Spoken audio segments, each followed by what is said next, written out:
Este programa é patrocinado pelos amigos e parceiros do Ministério Joyce Meyer. Mas Jesus é a solução para o pecado. E Ele não vai permitir a nós permanecermos no poço em que nós nos metemos quando Deus está oferecendo a nós uma maneira de sair de lá.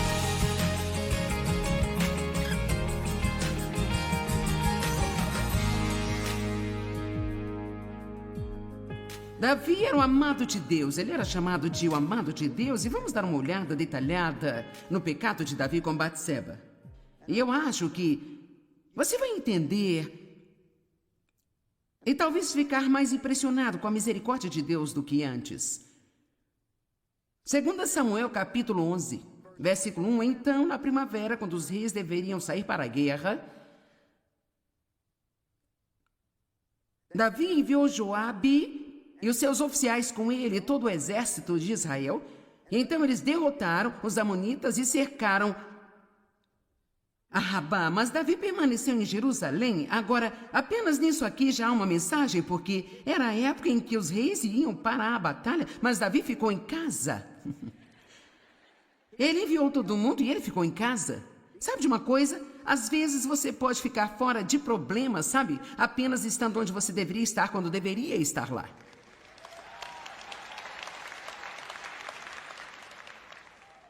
Se você deveria estar na igreja no domingo de manhã,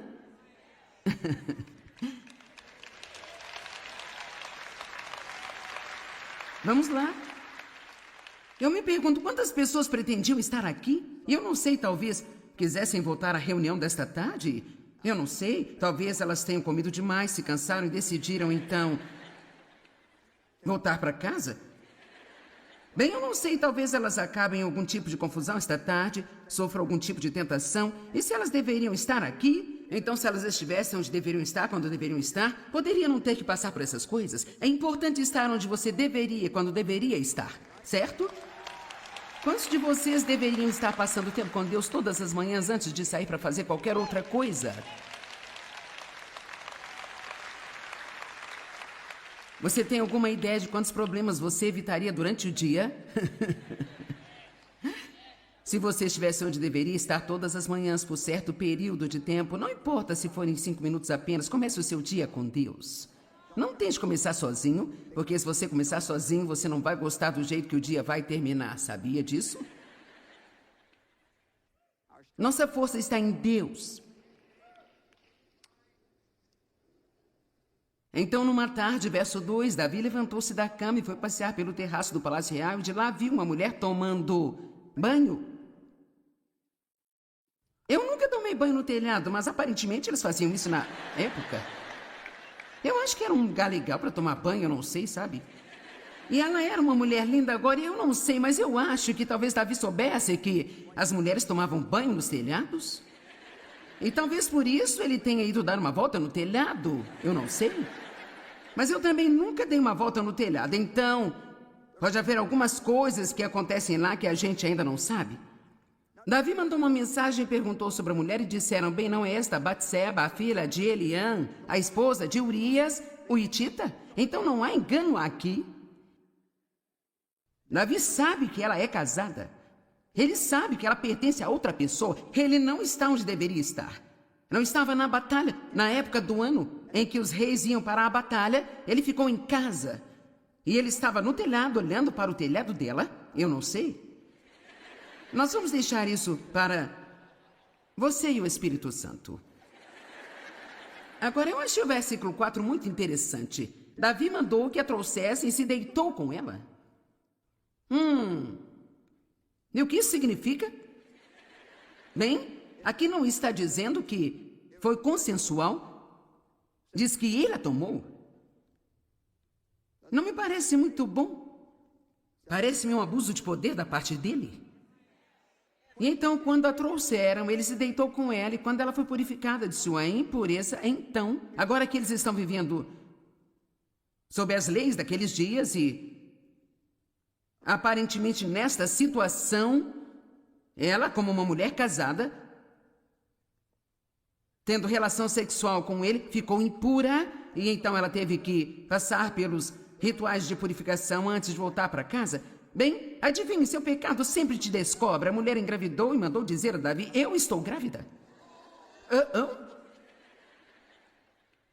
Agora eu quero que você observe a profundidade da depravação em que Davi, o amado de Deus, caiu aqui nessa situação. Qual foi a sua fraqueza? A luxúria. Não foi o medo? Não foi a raiva? Foi a luxúria. O diabo escolhe pessoas diferentes, de diferentes maneiras. E deixe-me dizer, você precisa se conhecer. E você precisa fazer tudo o que puder para fortalecer a si mesmo naquelas áreas em que você é fraco. Vamos lá. Deixa eu te dizer, se você é um homem ou uma mulher e você é tentado nesta área, você tem uma família adorável e você não quer fazer nada para atrapalhar, você cometeu erros no passado e você trabalha em um lugar onde há muitos homens bonitos ou muitas mulheres bonitas, deixa eu lhe dizer, é melhor você entrar com os olhos fechados e orar antes de chegar lá. Não vá para a cozinha tomar cafezinho com eles, não comece a falar sobre os seus problemas em casa, não leve rosquinhas para eles pela manhã, corra deles como um louco.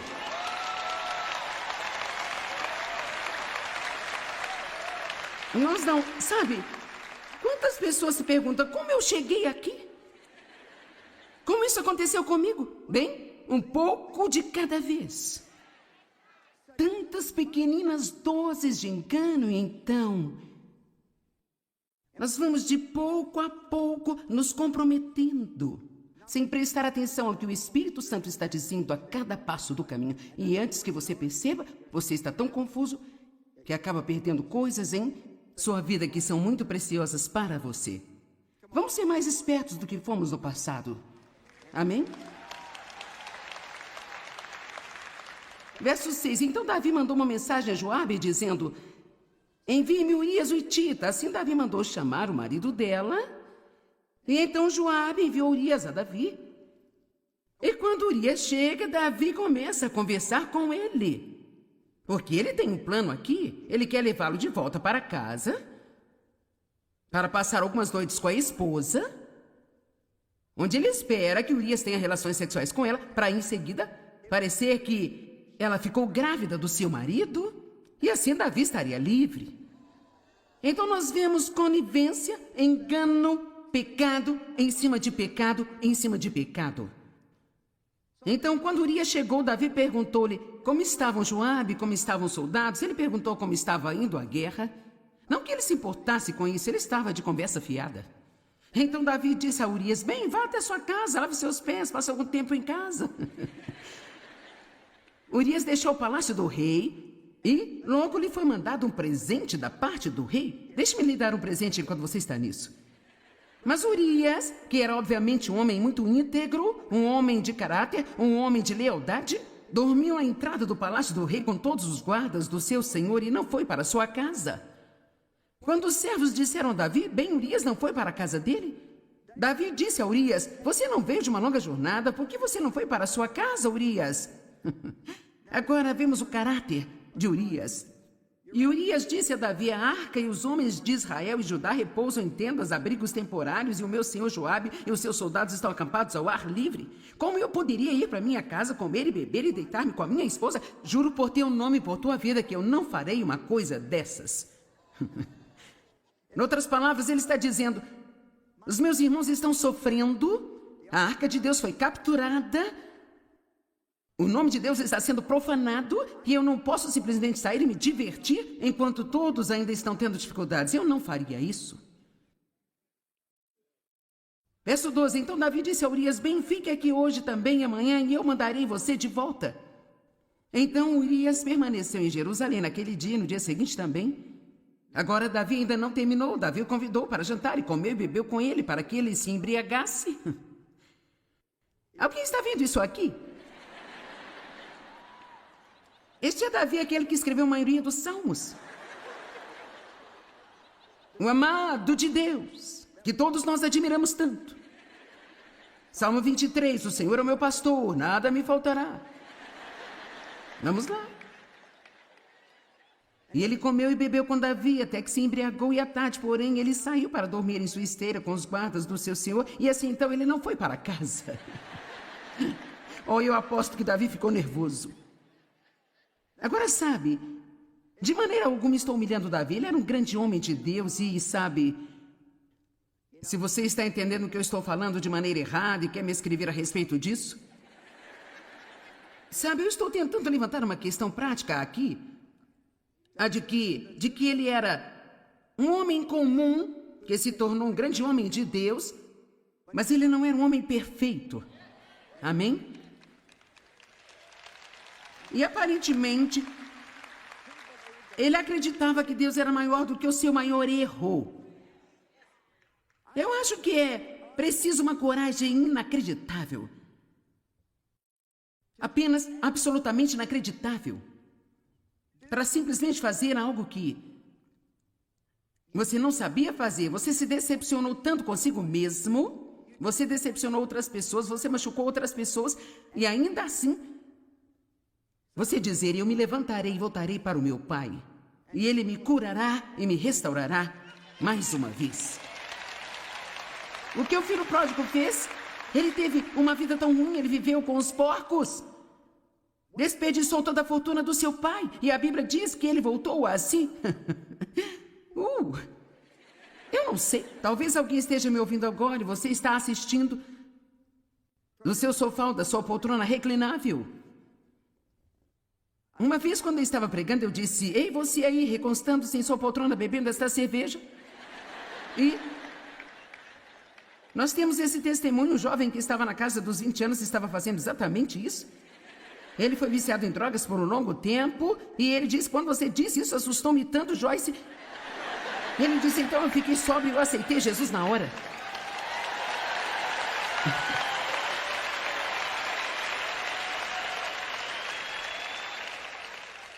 Então sim, Deus poderia parar uma conferência inteira como esta aqui, só para falar com você aí.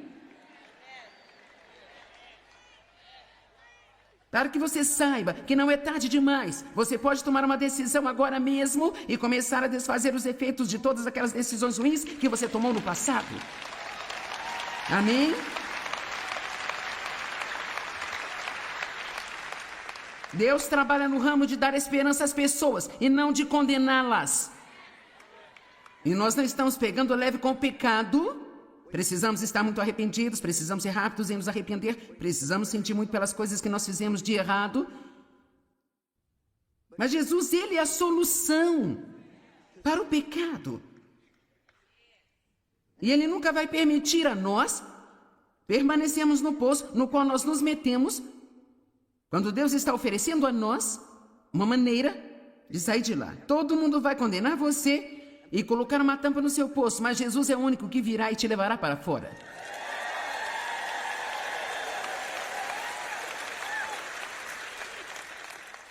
Então Davi escreveu uma carta para Joabe e a enviou com o próprio Urias.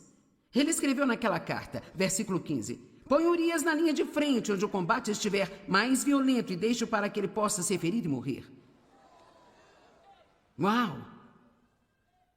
Sabe, eu li essa história de Davi de novo, quero dizer, eu nunca diminui a velocidade o suficiente para realmente olhar para isso aqui. E assim, então, enxergar o quanto Deus é maravilhoso e quão misericordioso Ele é. Então, o ano inteiro se passou e ele nem se arrependeu. Não se arrependeu, até que um certo profeta confrontou a ele. Contou-lhe uma história, eu não vou entrar na história. E ele percebeu que ele era o homem daquela história que estava sendo contada. E então, de repente, ele foi confrontado. Sabe, às vezes podemos pecar terrivelmente e ainda assim podemos ficar tão enganados e nós podemos entrar em tantas camadas de desculpas. Vamos lá. Que nós não encaramos o nosso erro. E talvez você precise fazer isso hoje, talvez precise parar de dar desculpas, talvez precise parar de culpar outra pessoa, e você precisa apenas ficar cara a cara com a feiura do que você fez, mas isso não é uma coisa ruim, isso é uma coisa boa, porque esse é um lugar para começar de novo.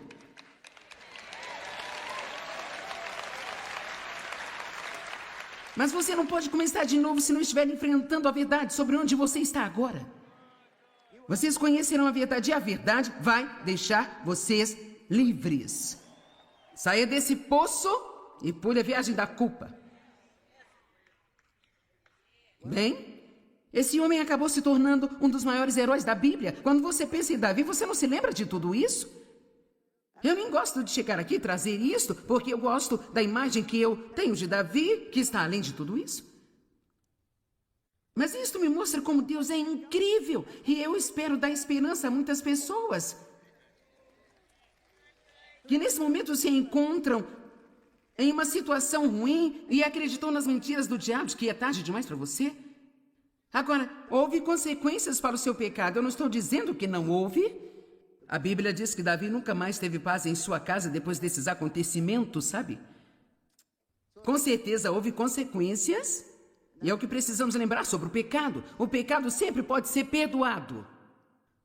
Deus sempre irá perdoar você, e você sempre pode ser restaurado à comunhão com Deus, mas isso não significa que você poderá sempre evitar todas as consequências das coisas erradas que você fez. E para ser honesta, nem sei se devemos querer tanto, sabe? Eu acho que às vezes precisamos dizer, quer saber, Deus? Eu sou tão agradecida pelo seu perdão. Eu sou tão grata por você amar a mim. E eu sou grata por poder ter comunhão com você e não ter que me sentir culpada. Mas eu não acho que seja uma coisa ruim eu sofrer essas consequências, porque talvez me ajude a lembrar de não fazer isso novamente no futuro.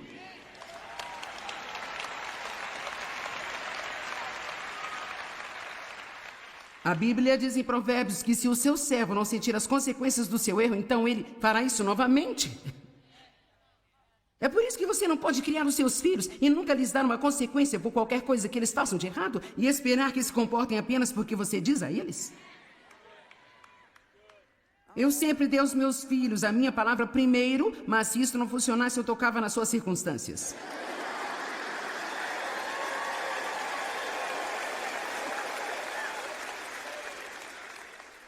Deixe-me dizer, é assim que Deus é conosco, Ele sempre nos dará a sua palavra primeiro. Ele fará tudo o que for possível fazer para passar a sua palavra para nós e nos fazer concordar com Ele e fazer as coisas do jeito dele, mas se não fizermos, Ele nos ama bastante para tocar em nossas circunstâncias.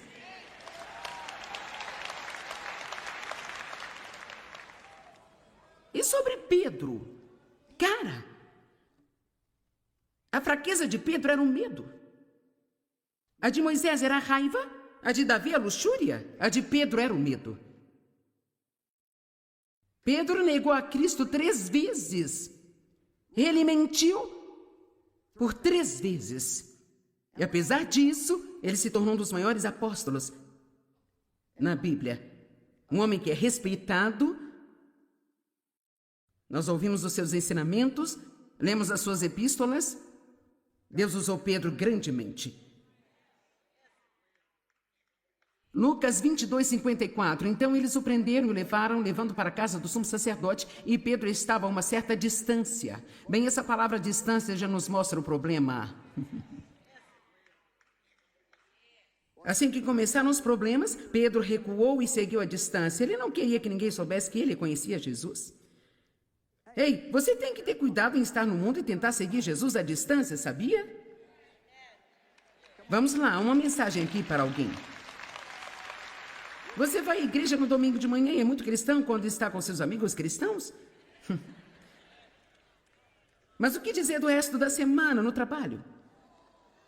Com seus amigos não cristãos, como você se comporta quando está sentado à mesa do almoço e alguém quer contar uma piada suja? Bem.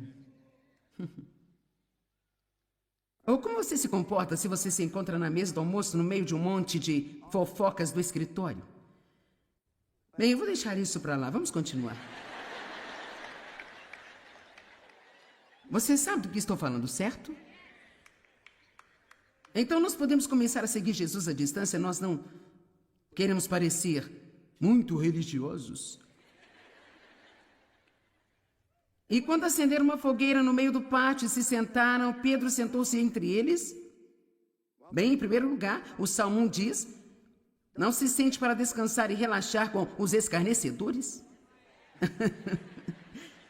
Tenha cuidado com quem você se senta. Então uma serva viu Pedro e ela disse assim: este homem estava com ele. E ele negou dizendo: mulher, eu não o conheço.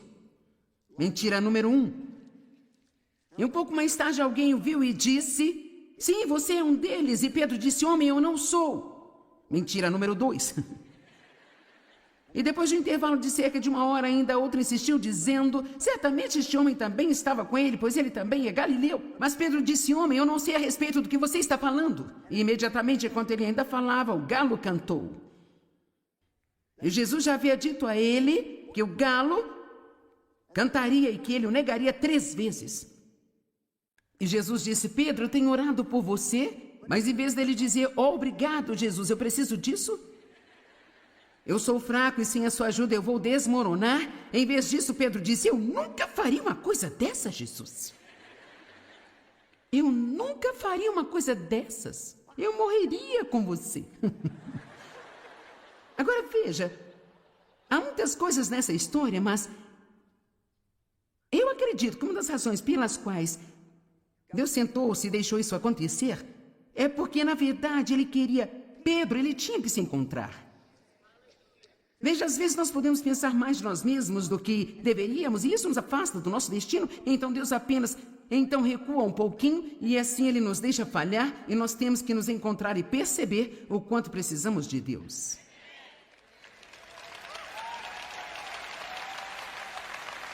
Ainda estão comigo? Não estou perdendo vocês, não é? Ok. Tudo bem, eu tenho só 10 minutos, então preste atenção. Então, por 3 vezes, ele mente, o galo canta. Agora olhe para o versículo 61. E o Senhor se virou e olhou para Pedro. Cara, você consegue imaginar por um momento esse olhar?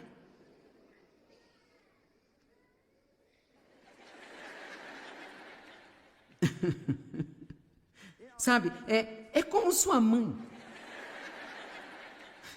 Sabe, uma mãe tem esse olhar, é tipo...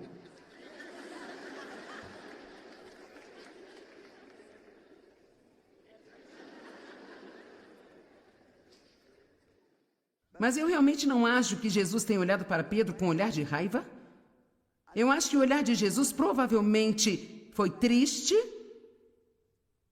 convincente, mas também amoroso. E Pedro fez a coisa certa, ele saiu e chorou amargamente. O que é isso? Ele foi e imediatamente arrependeu-se profundamente pelo seu pecado e o seu erro. E isso é tudo que Deus está procurando. Não peguemos leve com o nosso pecado, vamos nos arrepender profundamente. E sabe, dói demais quando eu acredito que decepcionei a Deus, mas também sou inteligente o suficiente para saber que tenho que sair desse poço. Eu pulei a viagem da culpa porque há muito em jogo para eu chafurdar nesse poço por dias a fio. Amém? Deus tem muita coisa para a gente fazer. Nós não precisamos desperdiçar seu tempo assim, não quando o sangue de Jesus está sempre disponível para nos lavar de novo, de novo, de novo, de novo.